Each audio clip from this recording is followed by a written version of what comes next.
बनारस स्थित जो ज्ञान वापी मंदिर है उस मुद्दे को लेकर मामला न्यायालय में है और जैसा कि पहले ही बताया जा चुका है, सुप्रीम कोर्ट के निर्देश पर 8 हफ्ते में बनारस की कोर्ट को इस फैसले को पूरा करके और इसका निपटारा करना है, ऐसा निर्देश सुप्रीम कोर्ट की तरफ से दिया गया है। अब इस पर प्रतिदिन सुनवाई हो रही है और इस मामले में आज जो जिरह हुई कोर्ट के अंदर, मुस्लिम पक्षकार उनके वकील लगातार एक दलील देते रहे कि जो शिवलिंग की बात कही जा रही है वजू खाने में, वो शिवलिंग नहीं है, वो फव्वारा है। और इसके बारे में ये जो जिरह हो रही है ये 1991 का पूजा अधिनियम, उसके तहत इस मामले की सुनवाई करना या इसकी जांच करना वो बनता ही नहीं है, क्योंकि ये एक्ट कहता है कि इसमें 1947 के बाद की स्थिति को बना के रखना है और इसलिए इस बारे में सुनवाई नहीं होनी चाहिए।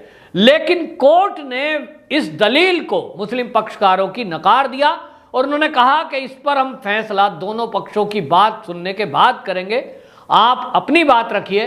लगभग 1.25 से 1.5 घंटे तक मुस्लिम पक्ष के जो वकील हैं उन्होंने अपनी बात रखी, अभय यादव जिनका नाम है, उन्होंने अपनी बात रखी और उन्होंने पूरी इस दलील में कोशिश की कि वो जो शिवलिंग है उसको वो फवारा घोषित कर दें।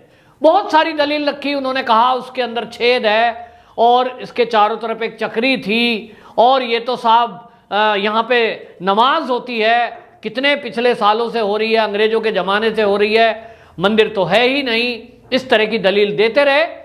हिंदू पक्षकारों की तरफ से जो वकील प्रस्तुत हुए, जो जैन बंधु प्रस्तुत हुए, उन्होंने केवल एक बात कही कि हमारी बात को भी अलग से अभी सुनने के लिए टाइम चाहिए, लेकिन हम इतनी बात कहते हैं कि 1991 का पूजा अधिनियम जो है वो इस ज्ञान वापी पर लागू ही नहीं होता, क्योंकि इसका जो स्वरूप है वो मंदिर है और मंदिर का स्वरूप तब तक नहीं बिगड़ता या मिटाया जा सकता जब तक कि उसके अंदर एक भी मूर्ति विद्यमान है और मूर्तियों का विसर्जन नहीं हो जाता। क्योंकि जो ज्ञान वापी परिसर है उस परिसर के अंदर अभी भी श्रृंगार गौरी की प्रतिमा है, देवी की, और ये जो वजू खाने के अंदर शिवलिंग है इसको भी बाकायदा शास्त्रों में वर्णित किया गया है। ये जो अमेरिका में इस समय म्यूजियम के अंदर ब्रिटिश जो एक फोटोग्राफर है उसके द्वारा फोटो ली गई थी 150 साल पहले, उस फोटो में भी वर्णित है। और दूसरा, जो इसमें काशी के पंडित हैं, पुरोहित हैं, उनके पास इसके दस्तावेज हैं, मालिकाना हक का अधिकार वाले उनके पास पेपर हैं, जो उन्होंने अंग्रेजों के ज़माने में ये 1938 में कोर्ट के अंदर दाखिल किया था और उसके बाद उनको वहाँ पूजा करने का अधिकार दिया गया था। ये बात अलग है कि मुस्लिम पक्षकारों के तरफ से उस समय भी एक ऑब्जेक्शन था और उन्होंने कहा था कि ये मस्जिद भी है, लिहाजा हमें भी नमाज पढ़ने की अनुमति दी जाए। तो उस समय केवल 20 लोगों को इसमें नमाज पढ़ने की अनुमति दी गई थी कि वो आ सकते हैं, नमाज पढ़ सकते हैं, और अब बाद में उस विवाद को बढ़ा करके इतना बड़ा कर दिया गया। तो कुल मिलाकर के न्यायालय में जो सुनवाई हुई है, अभी एक पक्ष को कोर्ट ने सुना है और 30 मई को इस मामले में अब हिंदू पक्षकार अपनी दलील रखेंगे। और उन्होंने अभी तक जो मीडिया से बात करते हुए कहा है, उन्होंने कहा कि जिसको ये फवारा बता रहे हैं असल में वो शिवलिंग है और उसकी लंबाई कुल मिलाकर के जो वर्णित है शास्त्रों में और जो इतिहासकारों ने लिखी है, जो पंडित जी के पास पेपर हैं, उसका नक्शा है पुराना हाथ से बना हुआ, उसमें 12 फुट लंबाई है। तो आप अगर अभी वर्तमान में देखेंगे तो वो लगभग 4 फुट के करीब दिखाई दे रहा है। इसका मतलब बाकी का जमीन के नीचे है या उसको तोड़ दिया गया है और इसी को वो मजबूत करता है। हिंदू पक्षकारों की उस बात से मजबूती मिलती है। उन्होंने कहा कि मुस्लिम जो पक्ष थे ये उन्हीं के कब्जे में थी, यहाँ ये नमाज पढ़ रहे थे। और नमाज किस तरह पढ़ रहे थे? कोर्ट ने 1938 में जो इनको अनुमति दी थी वो 1 से 2 लोगों को दी थी। अभी वर्तमान में 20 लोगों को अनुमति मिली है ये यहाँ पर नमाज पढ़ने की, लेकिन ये हजारों की संख्या में यहाँ पहुँच जाते हैं और इस पूरी मस्जिद में अभी हमने देखा, जिस दिन पहली बार सुनवाई थी, यहां पूरी मस्जिद भर गई थी और वो संख्या बताई जा रही है कि वो 4000 के करीब थी।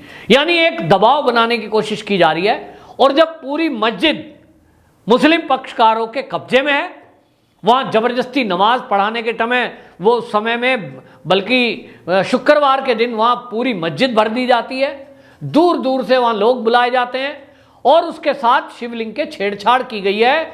6 इंच का सुराख ड्रिल मशीन से किया गया है, ऐसा माना जा रहा है।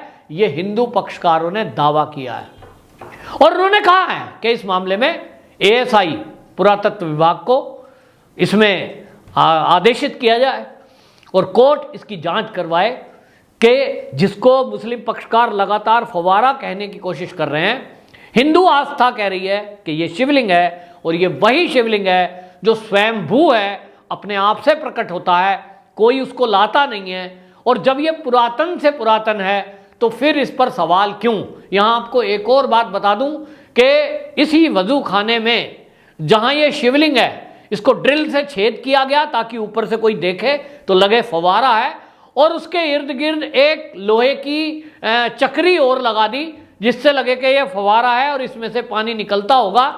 वो चक्री को जब न्यायपालिका सख्त हुई है और उसको बैन करने की बात हुई, सील करने की बात हुई, तो उस चक्री को हटा करके स्टोर रूम में रख दिया गया और बाद में कुछ इसे मुसलमान वहां से बाहर ले जाने की कोशिश कर रहे थे, क्योंकि उनको खतरा था कि अब जब इसकी पूरी परिसर की जांच होगी तो कहीं ना कहीं वो लोहे की चक्री रखी हुई दिखाई दे जाएगी और उससे यह भी पता लग जाएगा उस लोहे से कि ये लोहे की चक्री कब बनी है, कितने साल पहले बनी है। क्योंकि जो मस्जिद के पक्षकार दावा कर रहे हैं वो कह रहे हैं साहब अंग्रेजों के जमाने से हम हैं यहां पे, हम तो औरंगजेब के जमाने से हैं, और इसीलिए अब ये जरूरी बन गया है कि हमारा जो पुरातत्व विभाग है वो इसका सर्वे करे और अब ये पता लगाए कि ये जो शिवलिंग है ये कितने साल पुराना है, इसकी रिपोर्ट प्रस्तुत करे कोर्ट में, और जो दीवारें हैं उसमें जो मूर्तियां हैं उनकी उम्र कितनी है ये भी बताया जाए। तो कुल मिलाकर के ये देखा जा रहा है कि मुस्लिम पक्षकार जबरदस्ती शिवलिंग को फुवारा बताने में तुले हुए हैं। उसके लिए उन्होंने षड्यंत्र किए हैं, उसको बदलने के लिए क्या क्या चीजें की हैं, बार बार एक चीज को बोलते जा रहे हैं। अब ये तो वैसे न्यायपालिका तय करेगी, न्यायालय तय करेगा, क्योंकि जब मामला कोर्ट में हो तो उसको कोई भी कुछ नहीं कह सकता। मैं भी ये दावा नहीं कर सकता कि वो शिवलिंग ही है, लेकिन एक हिंदू होने के नाते मेरी जो आस्था है, मेरी आस्था कहती है कि वो शिवलिंग है, क्योंकि मैंने वो शास्त्र पढ़े हैं। मुझे ये बताया गया है कि काशी एक आध्यात्मिक राजधानी रही है। वो हमारा देश जब विश्व गुरु रहा है, दुनिया वहां जो ज्ञान लेने आती थी अध्यात्म का, उसकी वो जो है राजधानी रही है काशी। और ये कब से रही है? तो शास्त्र कह रहे हैं कि जब ये पृथ्वी बनती है सबसे पहले काशी नगरी बसी, क्योंकि वो गुरुओं की धरती है और गुरु पहले आते हैं, बाकी बाद में आते हैं। गुरु की धरती, वहां गुरुओं की धरती रही है, ज्ञान देने की धरती रही है, और इसलिए हर हिंदू का ये आस्था का केंद्र है।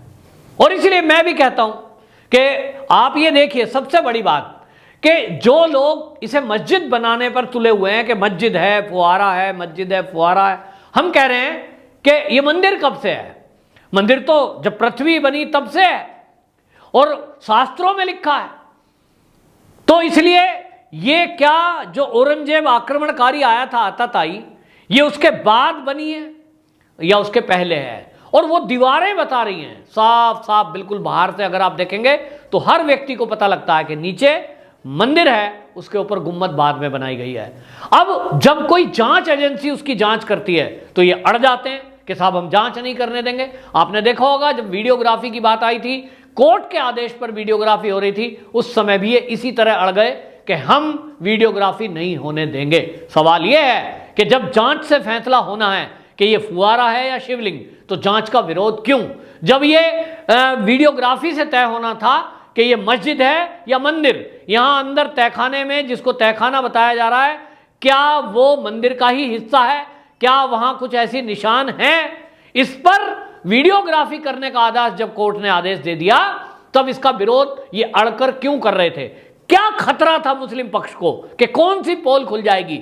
इसी से पता लग रहा था कि ये विरोध कर रहे हैं, कहीं ना कहीं दाल में काला है। और हम तो सारा जानते हैं, इस देश के लोगों को, यहां तक कि हमें भी इतिहास जब पढ़ाया गया है किताबों में, वो गलत पढ़ाया गया। जो आक्रमणकारी थे, चाहे वो तुर्क थे, चाहे वो मुगल थे, उनके बारे में हमें यह नहीं बताया गया कि ये लुटेरे थे, ये आक्रमणकारी थे, ये बलात्कारी थे, ये अत्याचारी थे। उनको महिमा मंडित किया गया। The Akbar great, Babur great, उनके नाम से दीवारें, सड़कें बनी हुई हैं। ये हमारे देश में हो रहा है। और इसलिए आज जब सनातनी जागृत हुआ है, आज हिंदू जागृत हुआ है, आज इस देश के राष्ट्रवादी लोग जागृत हुए हैं, तो चाहे वो हिंदू हो या मुस्लिम, मुस्लिम में भी बहुत सारे ऐसे मुस्लिम हैं जो ये कहते हैं कि हमारी कुरान में लिखा है कि यदि किसी स्थान को लेकर विवाद है तो वो मस्जिद नहीं कहलाई जाएगी, वहां पड़ी हुई हर नमाज वो हराम है। इसी तरह यदि पहले से कोई मंदिर है और उसको तोड़कर बाद में मस्जिद बनाई गई है, वहां की नमाज को भी हराम माना गया है। और ये हमारे शास्त्र कहते हैं कि मंदिर में जब तक कोई मूर्ति है, जब तक प्लेन करके जमीन को उसको हटाकर मस्जिद ना बनाई जाए, तब तक वो मस्जिद नहीं कहलाती, तब तक वहां नमाज पढ़ना हराम माना गया है।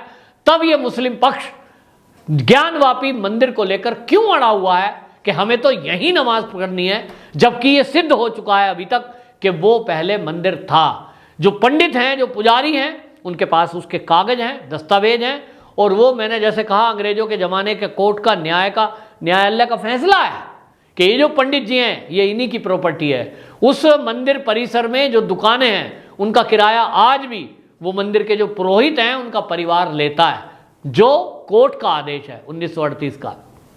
अब यहां एक बात और बनती है, नया केस एक और डाला गया है, क्योंकि किन्हीं ने उस शिवलिंग में ड्रिल मशीन किया, किन्हीं ने उस शिवलिंग को ढकने की कोशिश की, किन्हीं ने उस शिवलिंग को चोट पहुंचाई है। 12 फीट का है लेकिन उसको जमीन के नीचे दबा दिया गया है। किसने दबाया? इसके लिए कौन दोषी है? कौन लोग हैं जिन्होंने लोहे की चक्री लगाई थी? कौन है जिसने हमारे भगवान शंकर के शिवलिंग में छेद किया ड्रिल मशीन से? ये घोर अपराध है। किसी भी धर्म के स्थान पर यदि कोई तोड़ फोड़ करता है, उसको नुकसान पहुंचाता है, इससे किसी की भावनाओं को आहत करता है, ये गंभीर अपराध है और इसमें अलग से केस दायर होगा। इसको लेकर के भी कोर्ट में केस पहले ही डल चुका है। इसमें अखिलेश यादव का नाम भी है, इसमें ओवैसी का नाम भी है और कमेटी के पक्षकार भी हैं। ये एप्लीकेशन एक अलग से डली है, हिंदू की भावनाओं को ठेस पहुंचाना। देखना होगा, अब एक के बाद आप देखते जाइए। अब 30 तारीख को इस मामले में अगली सुनवाई होगी जिसमें हिंदू पक्ष वाले अपनी बात रखेंगे। इसके बाद जज साहब जब निर्णय देंगे तो देखना होगा कि वाकई में क्या अपने आप को शांति प्रिय कहने वाले शांति दूत इस मामले को, इस मंदिर के मामले को स्वीकार करते हैं या नहीं। वंदे मातरम।